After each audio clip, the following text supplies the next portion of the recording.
नमस्कार, जय जगन्नाथ। आपण जानते कि मणोही कौन आउ केते प्रकार?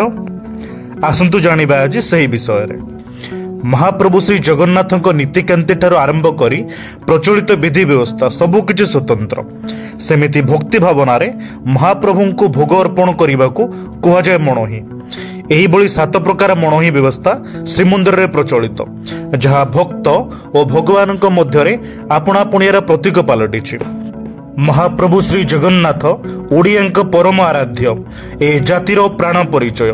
पुणी भारतीय उपासना धारारे मर्यादावंत श्रीमंदिर परंपरा नीतिकांति ठारू आरंभ कर प्रचलित विधि व्यवस्था एठारे स्वतंत्र। एही क्रमरे काहे को कालरू एठारे चली आसीतिबा भोग अर्पण व्यवस्था भी सारा देश रे विरल। आमे प्रथमे जानिबा अमृत मणोही कौन। अमृत मणोही महाप्रभुंक रत्न सिंहासन निकट में होउतिबा भोग 16 उपचार रे करा जाए और भोग मंडप रे 5 उपचार रे भोग अर्पण करा जाए। एही नैवेद्य अर्पण परे एहाकु कहा जाए महाप्रसाद। महाप्रसादर मोहनीयता दृष्टि अर्पित नैवेद्य अमृत बोली महाजन माने ग्रहण करती, तेणु ताहा अमृत मणोही भावे प्रसिद्ध।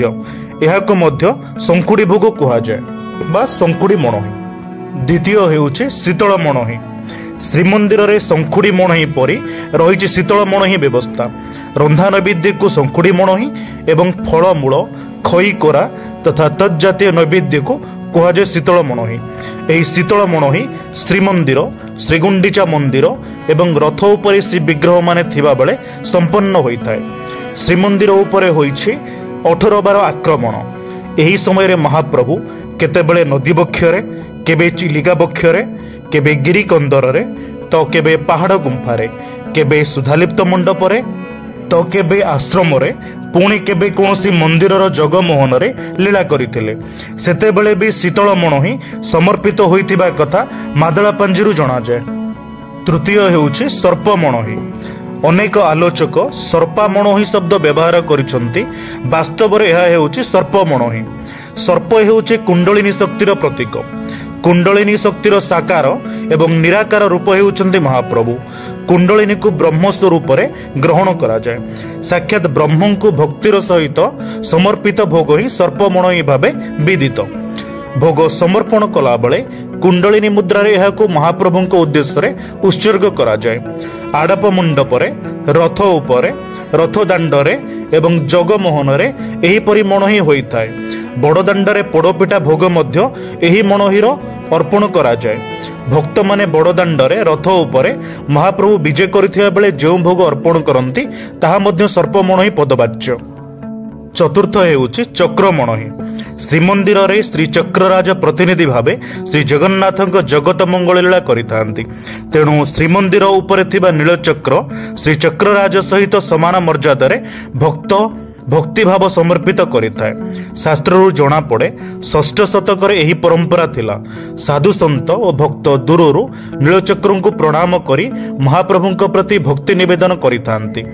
तामिलनाडुर अलवार संप्रदाय साधु माने नीलचक्रं को दूररु दर्शन करी भावावेश होई पडुथिले, जहार प्रमाण संस्कृत एवं तामिल साहित्य रे बहुल भाव रे वर्णना करा जायछि। श्री जगन्नाथंक प्रति उद्देश्य रखी नीलचक्रं को जो भोग अर्पण करा जाए ताहाको चक्र मणोही कहा जाए। नीलचक्र दिशु नथिबा स्थान रे मध्य भक्त बाहर को आसी चक्र मणोही कराई थांती। ओडिशा रे बाट पूजा परंपरा रे मध्य नीलचक्रं को अनेक चक्र मणोही करिथांती। प्राचीन कालरू ओडिशा रे पुराना जगन्नाथ सड़क उपरे महाप्रभुंक उद्देश्य रे जो भोग अर्पण करा जाउथला ताहा मध्य चक्र मणोही कहि परिबा। वर्तमान मध्य ओडिशा रे बाट पूजा परंपरा प्रचलित अछि। श्रद्धार सहित निज उत्पादित द्रव्य को महाप्रभुंक उद्देश्य रे श्रीक्षेत्र को लंबी थिबा रास्ता उपरे चक्र मणोही परंपरा रे उत्सर्ग करिथांती। पंचम हेउछि बिंबली मणोही। आदि शंकराचार्य घोषणा करथिले पुरुषोत्तम पीठर अधिष्ठात्री हेउछंती मां बिमला। देवी बिमला श्रीमंदिर बाहर बेढ़ार दक्षिण पश्चिम कोण रे विजय करिसंती। तंत्र परंपरा रे मां को भैरवी रूपे ग्रहण करा जायछि। देवी बिमलांक पाखरे शारदीय पूजा अवसर रे 3 दिन संकुड़ी भोग होइथाय आ 362 दिन शीतल भोग हुए। पुरी भाषा रे तांकु बिमलाई बा बिंबली कहा जाए, तेणु तांका प्रति प्रदत्त भोग को बिंबली मणोही कहा जाए। ଷଷ୍ଠ ହେଉଛି ଅଶୋକା ମଣୋହି। ଶ୍ରୀ ଜଗନ୍ନାଥଙ୍କ ଭଣ୍ଡାର ଘରେ ଶ୍ରୀ ଲୋକନାଥ ମହାଦେବ ବିଜେ କରିଛନ୍ତି। ସେ ହେଉଛନ୍ତି ଭଣ୍ଡାର ରକ୍ଷକ। ଅଶୋକାଷ୍ଟମୀ ଦିନ ଶ୍ରୀ ଲୋକନାଥ ନୀତି ସମ୍ପାଦନ ପାଇଁ ଶ୍ରୀ ଜଗନ୍ନାଥ ବଲ୍ଲଭ ମଠକୁ ବିଜେ କରିଥାନ୍ତି। ସେଠାରେ ଯେଉଁ ନୈବେଦ୍ୟ ବଢ଼ାଯାଏ ତାହାକୁ ଅଶୋକା ମଣୋହି କୁହାଯାଏ। ଓଡ଼ିଶାର ପ୍ରସିଦ୍ଧ ଚାରି ଅଷ୍ଟମୀ ଯଥା ପ୍ରଥମାଷ୍ଟମୀ, ଜନ୍ମାଷ୍ଟମୀ, ମହାଷ୍ଟମୀ ଓ ଅଶୋକାଷ୍ଟମୀ ମଧ୍ୟରେ ଅଶୋକାଷ୍ଟମୀ ହେଉଛି ହରିହର ଉପାସନାର ପ୍ରତୀକ। ସାଂସ୍କୃତିକ ସହାବସ୍ଥାନ ଦୃଷ୍ଟିରୁ ହରିଙ୍କ ପରି ହରଙ୍କୁ ବି ସମାନ ମର୍ଯ୍ୟାଦା ଦିଆଯାଇ ଯେଉଁ ଭକ୍ତିର ନୈବେଦ୍ୟ ଦିଆଯାଏ ତାହା ହିଁ ନଅ ଶୋକ ଅର୍ଥାତ୍ ଦୁଃଖ ହରଣ କରିବାର ମଣୋହି।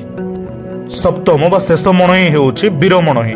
ଏହି ମଣୋହି ପରମ୍ପରା ସୂର୍ଯ୍ୟବଂଶୀ ଗଜପତି କପିଳେନ୍ଦ୍ର ଦେବଙ୍କ ସମୟରେ ଆରମ୍ଭ ହୋଇଥିଲା ବୋଲି ମତ ରହିଛି।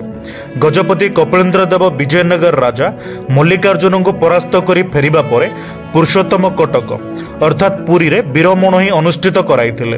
ପୌରବାସୀଙ୍କ ଉଦ୍ଦେଶ୍ୟରେ ହେଉଥିବା ଭୋଜି ସଭାକୁ ବୀର ମଣୋହି କୁହାଯାଏ। ବୀରତ୍ୱର ପରାକାଷ୍ଠା ଦେଖାଇ ଫେରିବା ପରେ ଏହା ହେଉଥିବାରୁ ଏହା ବୀର ମଣୋହି ନାମରେ ପ୍ରସିଦ୍ଧ। ଶ୍ରୀମନ୍ଦିର ଜୟବିଜୟ ଦ୍ୱାରରେ ଥିବା ଶିଳାଲେଖରୁ ଗଜପତି କପିଳେନ୍ଦ୍ର ଦେବଙ୍କ ବିଷୟରେ ତଥ୍ୟ ମିଳୁଥିବାରୁ ତାହାକୁ ମାନକ ରୂପେ ଗ୍ରହଣ କରାଯାଇଛି। ଆଜିର କଥାକୁ ଏଠି ବିରାମ ଦେଉଛି ଏହି ପ୍ରତିଶ୍ରୁତି ସହିତ କି ମୁଁ ପୁଣି ଫେରିବି ମହାପ୍ରଭୁଙ୍କ ଆଉ କିଛି କଥାକୁ ନେଇକି। ନମସ୍କାର, ଜୟ ଜଗନ୍ନାଥ।